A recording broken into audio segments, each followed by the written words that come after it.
கபில சந்திரசேனவினுடைய மரணம் சம்பந்தமான விசாரணைகள்ல தொடர்ச்சியா சில குழப்பமான தகவல்கள் வெளிவந்து கொண்டிருக்கு. இன்னைக்கு இந்த வழக்கு விசாரணைக்கு எடுத்துக் கொள்ளப்பட்ட சந்தர்ப்பத்தில் கபில சந்திரசேனவினுடைய ஐபோன் 16 ப்ரோ மேக்ஸ் சம்பந்தமா அதை அன்லாக் பண்றதுக்கு எடுக்கப்பட்டிருக்கிற நடவடிக்கை என்ன, விசாரணையினுடைய முன்னேற்றம் என்னன்னு சொல்லி நீதிவான பசன் அமரசேன கொழும்பு குற்றத்தடுப்பு பிரிவு சிசிடிட்ட வந்து ஒரு கேள்வி கேட்டிருந்தாரு.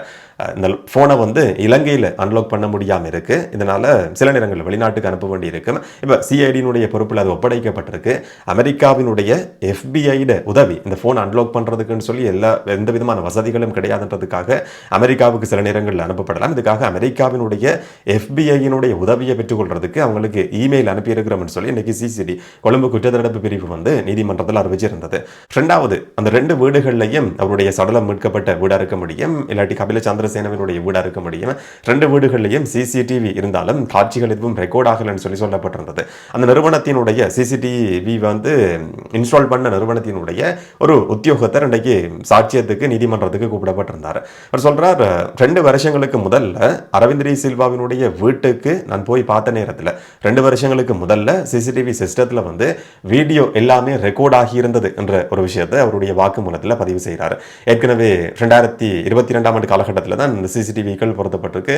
5 கேமராக்கள் அந்த காலகட்டத்தில் இருந்தது. அதுக்கு பிறகு 4 கேமராக்கள் இருந்தது. 5 கேமராக்களை மாற்றுறதுக்குன்னு சொல்லி முயற்சி எடுத்திருக்கிறாங்க. பிறகு அந்த மானிட்டர் பண்ற சிஸ்டமும் மாற்றப்பட்டிருக்கு. டிவிஆர் சிஸ்டத்தையும் மாற்றி இருக்கிறாங்க. ஒரு பீப் சவுண்ட் வருது அந்த சிஸ்டத்துல இருந்துன்னு சொல்லி அரவிந்த் சில்வா இல்லாட்டி அவங்க வீட்டில் இருக்கிறவர்கள் அந்த நிறுவனத்துக்கு போன் பண்ணி சொன்னதுக்கு பிறகுதான் இந்த அதிகாரி போய் அந்த வீட்டில் பார்த்திருக்கிறார். 2 வருஷத்துக்கு முதல்ல பார்த்திருக்கிறார். அந்த சிஸ்டத்துல ஒரு பிழை இருக்குன்னு சொல்லி தெரிஞ்சதுக்கு பிறகு கொள்ளுப்பிட்டியில தான் அதை வாங்கி இருக்கிறாங்க. வாரண்டி இருக்குன்றதால அந்த சிஸ்டம் மாற்றப்பட்டு நான் இதுல சில திருத்த பணிகளை முன்னெடுத்திருந்தேன். அந்த காலகட்டத்தில் நான் பார்த்த நேரத்தில் வந்து சிசிடிவி கேமரால அந்த சிஸ்டத்துல வந்து காட்சிகள் எல்லாமே ரெக்கார்ட் ஆகிற மாதிரி தான் இருந்தது என்றது அவருடைய வாக்குமூலத்தில் இன்றைக்கு குறிப்பிடப்பட்டிருக்கிற மிக முக்கியமான ஒரு விஷயம்.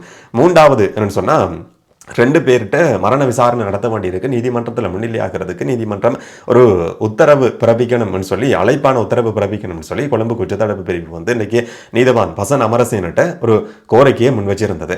அந்த 2 பேரும் யாருன்னு சொன்னா, ஜனாதிபதி சட்டத்தரணி ரியன்சி அரசகுலரத்ன அவருடைய ஜூனியர் லோயர். இந்த 2 பேர்ட்டையும் வந்து சாட்சியம் பதிவு செய்ய வேண்டியிருக்கு. நீதிமன்றத்துக்கு கூப்பிடுறதுக்கு ஒரு அழைப்பாணையை பிறப்பிக்கணும்னு சொல்லி சிசிடி கேட்டிருந்தது. நீதிவான் பசன் அமரசேன குறிப்பிட்டிருந்தார், அந்த மாதிரி ஒரு அழைப்பாணையை பிறப்பிக்க வேண்டிய அவசியம் கிடையாது சொன்னா. இதுவரைக்கும் 18 பேர்கிட்ட மரண விசாரணை சாட்சியம் வந்து நீதிமன்றத்தில் வாக்குமூலம் பதிவு செய்யப்பட்டிருக்கு. இந்த 2 பேரும் 19வது 20வது சாட்சியங்கள் என்ற அடிப்படையில் வளமையான ஒரு நடவடிக்கைன்னு சொன்னா விசாரணை தரப்பு வந்து கூப்பிட்டா விசாரணைக்கு வர வேண்டி இருக்கும். இதனால சாதாரணமான வளமையான நடைமுறைகளிலேயே பின்பற்ற வேண்டியிருக்கும் சொல்லி நீதிவான் பசன் அமரசேன வந்து குறிப்பிட்டிருந்தார். அதாவது அழைப்பானை உத்தரவை தன்னால் பிறப்பிக்க முடியாது, சாதாரணமான நடைமுறையை பின்பற்ற முடியும் சொல்லி நீதிவான் குறிப்பிட்டிருந்தார். சிசிடி சொன்ன 2 காரணங்கள் என்னன்னு சொன்னா, ஏற்கனவே வேறொரு நீதிமன்ற வழக்கோட சம்பந்தப்பட்டிருக்கிற சில செயற்பாடுகள் இருக்கின்ற காரணத்தினாலையும் அழைப்பானை இருந்தா மட்டும்தான் நீதிமன்றத்துக்கு வர முடியும் சொல்லி ரியன்சி அரசகுலரத்ன, அதாவது கபில சந்திரசேன சார்பா முன்னிலையான சட்டத்தரணி அவருடைய ஜூனியர் சட்டத்தரணி, இந்த 2 பேரும் வந்து நீதிமன்றத்தில் முன்னிலையாக முடியாது, எங்களுக்கு அழைப்பானை இருந்தா மட்டும்தான் வர முடியும் சொல்லி குறிப்பிட்டிருக்கிறாங்க என்றதுதான் சிசிடி இன்னைக்கு நீதிமன்றத்தில் சொன்ன விஷயம். ஆனாலும் கூட நீதிபதி குறிப்பிட்டிருந்தார், அந்த மாதிரியான அழைப்பானையை பிறப்பிக்க வேண்டிய அவசியம் கிடையாது, சாதாரணமான நடைமுறைக்கு அமைய விசாரணைக்கு கூப்பிட்டா வர வேண்டி இருக்கும் என்ற பதில் மட்டும் நீதிவானால இன்றைக்கு நீதிமன்றத்தில் குறிப்பிடப்பட்டிருந்தது. கபில சந்திரசேனவுக்கு அவர் பிணையில் எடுக்கிறதுக்கு சைன் பண்ணி இருக்கிற இந்திக்கு சொல்லப்படுற நபர் வந்து சாட்சியம் கொடுக்கிறாரு. இங்கதான் ஒரு குழப்பமான விஷயமா இதை வந்து பார்க்க வேண்டியிருக்கு. கபில சந்திரசேன மார்ச் மாதம் கைது செய்யப்படுறாரு. ஸ்ரீலங்கன் ஏர்லைன்ஸ் விமான நிறுவனத்தில் நடந்த $2 மில்லியன் அமெரிக்க மோசடி சம்பந்தமான விசாரணைகள் அவர் கைது செய்யப்படுறார். மே மாதம் 5ஆம் தேதி அவருக்கு நீதிமன்றம் நிபந்தனைகளின் அடிப்படையில் பிணை கொடுத்திருந்தது. 5 லட்சம் ரூபாய் பெறுமதியான ரொக்க பிணையிலையும் தலா 100 லட்சம் ரூபாய் பெறுமதியான 3 சரீரப்பணிகளையும் நீதிமன்றம் பிணை கொடுத்திருந்தது. 5ஆம் தேதி இந்த உத்தரவு பிறப்பிக்கப்படுது. ஆனால் அடுத்த நாள் 6ஆம் தேதி தான் கபில சந்திரசேன விளக்கமறியிலிருந்து வெளியில வர்றார். என்ன சொன்னா, பிணை நிபந்தனைகளை வந்து நிறைவேற்ற முடியாம போயிருந்தது. அந்த சந்தர்ப்பத்தில் கபில சந்திரசேனவுக்கு 2 பேர் சைன் பண்ணி இருக்கிறாங்கன்னு சொல்லி மோசடி நடந்தது என்ற குற்றச்சாட்டின் அடிப்படையில் 2 பேர் கைது செய்யப்படுறாங்க. நீதிமன்ற வளாகம் அந்த பிரதேசத்திலே வசிக்கிற நபர்கள் 15,000 ரூபாய் பணம் வாங்கி கொண்டு சைன் பண்ணி இருக்கிறாங்க. முகமது ரிஸ்வான், முகமது இரிஷான் சொல்லப்பட்ட 2 பேர்னு சொல்லி அதை பற்றின விசாரணை மோசடியா பணம் பெற்றுக் கொள்றதுக்கு முயற்சி நடந்தது என்ற குற்றச்சாட்டின் அடிப்படையில் அந்த 2 பேரும் கைது செய்யப்பட்டு விசாரணைகள் நடத்தப்பட்டு வந்தது. இதுக்கு முதல் வழக்கு விசாரணையில நீதிபதி கேட்ட மிக முக்கியமான ஒரு கேள்வி என்னன்னு சொன்னா, நீதிமன்ற மரண விசாரணைக்கு பிணையில சைன் பண்ணி இருக்கிற 2 பேரும் ஏன் இதுவரைக்கும் விசாரணைக்கு கூப்பிடப்படலைன்னு சொல்லி நீதிபதி கேள்வி கேட்டிருந்தார். அந்த 2 பேர் யாருன்ற குழப்பம் தான் எல்லாருக்கும் இருந்தது. இந்த செய்திகளை கேள்விப்பட்ட நேரத்திலேயும் அடி போலீஸுக்கும் கூட அந்த குழப்பம் இருந்ததுன்றது அந்த விசாரணையில தெரிய வந்திருந்தது. அப்ப போலீஸ் நீதிபதிட்ட சொல்லியிருந்தது, அந்த 2 பேரும் கைது செய்யப்பட்டு விளக்கமறியல்ல வைக்கப்பட்டிருக்கிறாங்க. அவங்கள்ட்ட இதுவரைக்கும் வாக்குமூலம், முதல் கட்ட போலீஸ் வாக்குமூலம் பதிவு செய்யப்படாம இருக்கு. இதனால நீதிமன்றத்தில் முன்னிலைப்படுத்த, சாட்சி விசாரணைக்கு முன்னிலைப்படுத்த முடியலன்னு சொல்லி போலீஸ் குறிப்பிட்டிருந்தது. போலீசினுடைய தகவலுக்கு அமைய சைன் பண்ணி இருக்கிறதா போலீஸ் நினைச்சு கொண்டிருந்த நபர்கள் அந்த 2 பேரும் மோசடி செய்யறதுக்கு முயற்சி எடுத்தார்கள் சொல்லி குற்றம் சாட்டப்படுற 2 பேரும். இப்ப நீதிபதி சொல்லியிருந்தார், சரி விளக்கமறியல்ல தான் இருக்கிறாங்கன்னு சொன்னா இன்னட்ட ஒரு உத்தரவை பெற்றுக்கொண்டு விளக்கமறியல் சிறைச்சாலைக்கு போய் அவங்கள்ட்ட வாக்குமூலம் பதிவு செய்திருக்க முடியும் தானே என்ற மாதிரி நீதிபதி ஒரு கேள்வி கேட்டிருந்தார். ஆனா உண்மையிலேயே கபில சந்திரசேனவுக்கு சைன் பண்ணது அந்த முகமது ரிஸ்வான், முகமது இர்ஷான் சொல்லப்படுற 2 பேர் மட்டும் கிடையாது. அதுக்கான ஒரு முயற்சி முன்னெடுக்கப்பட்டது, மோசடியான முயற்சி முன்னெடுக்கப்பட்டது என்றதான் முன்வைக்கப்பட்ட ஒரு குற்றச்சாட்டு. உண்மையில சைன் பண்ணி இருக்கிற நபர்கள் வேற நபர்கள். ஏற்கனவே சைன் பண்ணின ஜமீல் சொல்லப்பட்ட நபருடைய வாக்குமூலம் இதுக்கு முதல் வழக்கு விசாரணையில் 4வது சந்தர்ப்பமா இந்த வழக்கு விசாரிக்கப்பட்ட சந்தர்ப்பத்தில் நீதிமன்றத்தில் அவர் வாக்குமூலம் சாட்சியம் கொடுத்திருந்தார். நான் தான் சைன் பண்ணியிருந்தேன். அரவிந்த் டி சில்வாவுக்கு நெருக்கமான ஒரு நபர் தான் ஜமீல், அவர் சைன் பண்ணியிருந்தார். இன்றைக்கு இந்திகவினுடைய வாக்குமூலம் பதிவு செய்யப்படுது. அவர் சொல்றாரு, நானும் இதுல சைன் பண்ணி இருக்கிறேன் சொல்லி. அப்ப அந்த 2 பேர் கிடையாது, வேற நபர்கள் தான் இதுக்கு சைன் பண்ணி இருக்கிறாங்கன்றது அந்த குழப்பத்துக்கான ஒரு பதில் இன்றைக்கு கிடைச்சிருக்கு. கபில சந்திரசேன கைது செய்யப்பட்ட காலகட்டம் இல்லாட்டி அதுக்கு முதல்ல, கைது செய்யப்பட்டதுக்கு முதல்ல இந்தியாவுக்கும் கபில சந்திரசேனாவுக்கும் இடையில நீண்ட காலமா 2 பேருக்கும் தெரிஞ்ச பழக்கமான நபர்கள், நண்பர்கள் என்ற அடிப்படையில் அரெஸ்ட் பண்றதுக்கு முதல்ல கபில சந்திரசேன இந்திகாவுக்கு ஃபோன் பண்ணி சொன்னாராம். ஃபோன்லையா நேர்லையான்றது எனக்கு சரியா நினைவில்லைன்னு சொல்லியும் அவர் இன்றைக்கு நீதிமன்றத்தில் குறிப்பிட்டிருக்கிறார்னு சொல்லி ஒரு சில ஊடகங்களில் வாசிக்க முடிஞ்சது. இப்போ கபில சந்திரசேன நேர்லையோ ஃபோன்லையோ சொல்லி இருக்கிறார், என்னை இந்த மாதிரி அரசு பண்ணுறதுக்கான சாத்தியம் இருக்கு, பிணையில் எடுக்கிறதுக்கு எனக்கு ஒரு பெரிய உதவியை நீங்கள் செய்ய முடியுமான்னு சொல்லி கேட்டிருக்கிறார். ஜிஎஸ் சர்டிஃபிகேட் எடுத்துக்கொண்டு ரெடியாக இருங்கன்ற மாதிரி. அந்த காலகட்டத்திலேயே இது பிப்ரவரியில் நடந்திருக்கலாம், இல்லாட்டி மார்ச்சில் நடந்திருக்கலாம், எனக்கு சரியா நினைவு கிடையாதுன்னு சொல்லி இந்திக்க தன்னுடைய சாட்சியத்தில் குறிப்பிட்டிருந்தார்.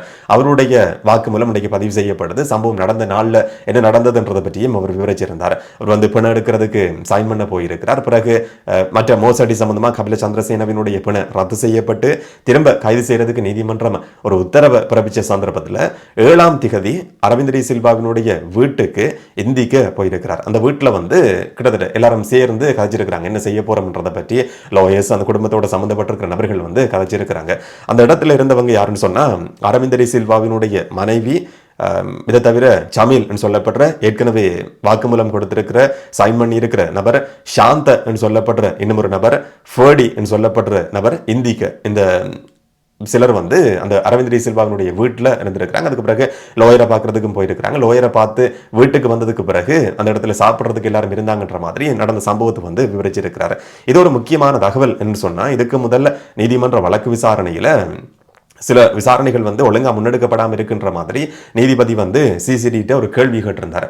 சொன்னா சிசிடிவி காட்சிகள் இல்லைன்னு சொன்னாலும் வெளியில இருக்கிற காட்சிகளை பயன்படுத்தி கொண்டு அந்த காட்சிகளை பார்த்த நேரத்தில் வெளிநபர்களினுடைய நடமாட்டம் கிடையாதுன்ற மாதிரி நீங்க குறிப்பிட்டிருந்தீங்க. ஆனா வீட்டில் வேலை செய்யற ஒரு நபரினுடைய, பணியாளருடைய சாட்சியத்துக்கு அமைய அந்த வீட்டில் சிலருடைய நடமாட்டம் இருந்ததுன்றது தெரிய வந்திருந்தது.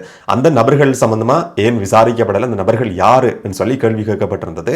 அப்ப இன்றைக்கு வெளிவந்திருக்கிற தகவலை வச்சு பார்க்கிற நேரத்தில் அந்த வீட்டில் அண்டைய நாளில் கூடியிருந்த 7ஆம் திகதி பகல் கூடியிருந்த நபர்கள் இந்த ஒரு சில குறிப்பிட்ட நபர்கள் என்ற ஒரு முடிவுக்கு நாங்கள் சில நேரங்கள் வர முடியும். ஆனால் அது விசாரணை மட்டத்தில் இருக்கிற ஒரு விஷயம். ஆனால் இந்த மாதிரியான தகவல்களை எல்லாம் வச்சு பார்க்க நேரத்தில் போலீஸ் செயல்பட்டிருக்கிற விதம், இல்லாட்டி நீதிபதி கேள்வி கேட்டதுக்கு பிறகுதான் சில விஷயங்களை போலீஸ் தேட ஆரம்பிச்சிருக்கிறது. பிணையில சைன் பண்ணி இருக்கிற நபர்கள் உண்மையில வெளிநபர்கள் 2 பேர் என்ற மாதிரி குறிப்பிடப்பட்டிருந்தாலும் அவர்கள் கிடையாதுன்றது இன்றைக்கு தெரிய வந்திருக்கிறது. இந்த சிசிடிவி காட்சிகள் சம்பந்தமான வெளிநபர்களினுடைய நடமாட்டம் சம்பந்தமான குழப்பம் சொல்லி ஒரு சில சர்ச்சையான தகவல்கள் தொடர்ச்சியா வெளிவந்து கொண்டிருக்கு. இந்த விசாரணைகள் தொடர்ச்சியா நடந்து கொண்டிருக்கு. இதுல எப்படியான ஒரு முடிவு கிடைக்கும், என்ன நடக்க போகுதுன்றதை நாங்க பொறுத்திருந்து பார்க்கலாம். 19, 20வது சாட்சியங்களா இருக்கிற 2 லோயர்ஸ்டையும் அடுத்த வழக்கு விசாரணையில சாட்சியம் பதிவு செய்யப்பட இருக்கு. என்ன நடக்கும் என்றதை நாங்க பொறுத்திருந்து பார்க்கலாம். இந்த நேரம் இன்றைக்கு இன்னும் ஒரு முக்கியமான வழக்கு விசாரணையும் நடந்தது. ஒரு தீர்ப்பு மேல் நீதிமன்றத்தால் அறிவிக்கப்பட இருந்தது. முன்னாள் பிரதி அமைச்சர் சரண குணவர்தனவுக்கு எதிரான இல்லாட்டி அவர் சம்பந்தப்பட்டிருக்கிற ஒரு வழக்கு விசாரணை, அவர்களுக்கான தீர்ப்பு அறிவிக்கப்படலாம்னு சொல்லி ஒரு பெரிய எதிர்பார்ப்பு இருந்தது. 2006ஆம் ஆண்டு காலகட்டத்தில் தேசிய லொத்தர் சபையினுடைய தலைவராக இருந்த காலகட்டத்தில் தான் சரண குணவர்தன் ஒரு மோசடியில் ஈடுபட்டிருக்கிறார். இல்லாட்டி முறையற்ற விதத்தில் வாடகை வாகனங்களை பெற்றுக்கொண்டதால அரசாக்கு நட்டம் ஏற்பட்டிருக்குன்னு சொல்லி குற்றம் சாட்டப்பட்டு 4 வழக்குகள் அவருக்கு எதிராக பதிவு செய்யப்பட்டிருந்தது. நீண்ட காலமாக நடந்த விசாரணைகளுக்கு பிறகு ஏப்ரல் 30ஆம் தேதி தான் இதுக்கான தீர்ப்பு அறிவிக்கப்படும் சொல்லி சொல்லப்பட்டிருந்தது. அதுக்கு பிறகு இன்றைய நாளில் அந்த தீர்ப்பு அறிவிக்கப்படும் சொல்லி நீதிமன்றம் ஏற்கனவே பிற்போட்டிருந்தது. இன்றைக்கும் அந்த தீர்ப்பு தயாராகலன்னு சொல்லி மேல் நீதிமன்றத்தினுடைய நீதிபதி முகமது மிகைல் ஜூன் மாதம் 9ஆம் தேதி இந்த தீர்ப்பு அறிவிக்கப்படும் சொல்லி குறிப்பிட்டிருக்கிறார். இதே நேரம் சரண குணவர்தன வெளியில வந்ததும் ஊடகவியலாளர்கள் கேள்வி கேட்கிறாங்க. அப்போ குறிப்பிட்டிருந்தார், இந்த தீர்மானம் என்னால் தனி எடுக்கப்பட்ட தீர்மானம் கிடையாது. ஒரு பணிப்பாளர் சபை இருந்தது. அந்த சபையினுடைய ஏகமனதான ஒட்டுமொத்த எல்லாருமே சேர்ந்து எடுத்த தீர்மானம் தான் இது. ஆனால் எனக்கு எதிராக மட்டும்தான் இந்த வழக்கு பதிவு செய்யப்பட்டிருக்கு என்ற மாதிரி ஒரு விஷயத்தை அவர் சொல்லியிருந்ததையும் பார்க்க முடிஞ்சுது. அந்த தீர்ப்பு எப்படி இருக்கும் என்றதை ஜூன் மாதம் 9ஆம் தேதி நாங்கள் பொறுத்திருந்து பார்க்கலாம்.